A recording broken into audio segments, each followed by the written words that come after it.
Зачастую они сделаны в виде браслета, одеваются на руку. Но вы ограничены тем, что вы можете брать шурупы только одной рукой. Предположим, у вас шуруповерт в правой руке, магнит на левой. Вы не можете взять и одеть, вам надо поменять шуруповерт в руке и взять уже, одеть и пользоваться. Вот в этом ограничение. Но можно и ходить два, подвешаться и ходить как робот. Потом, следующий вариант. Сумки. Из сумок очень тяжело брать шурупы, так как они попадают под ногти, и это очень больно, они острые. И еще очень немаловажная вещь, с браслетами они сделаны из ткани, и при использовании шурупы, они острые, они рвут эту ткань. И браслет приходит в негодность через неделю-полторы. Ну, это как у меня было, как у вас, я не знаю. Есть, кстати, вот такие вот браслеты. Если вы собираете мебель, там болты, гайки, они такие острые, можно ими пользоваться, да, даже нужно. Вы никогда не потеряете никакой ни болт, ни гайку, ни шайбу. Но с шурупами, вот никак. И поэтому я для вас приготовил два варианта магнитного шуруподержателя.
Вешаем на пояс и, пожалуйста, также можно регулировать высоту. Допустим, вы его куда-нибудь в районе груди себе повесили и пониже было.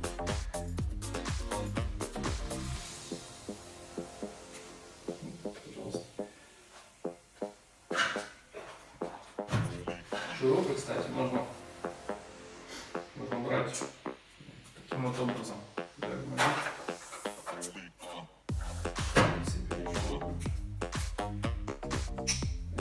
И пошли работать. Можно брать правой рукой, левой рукой.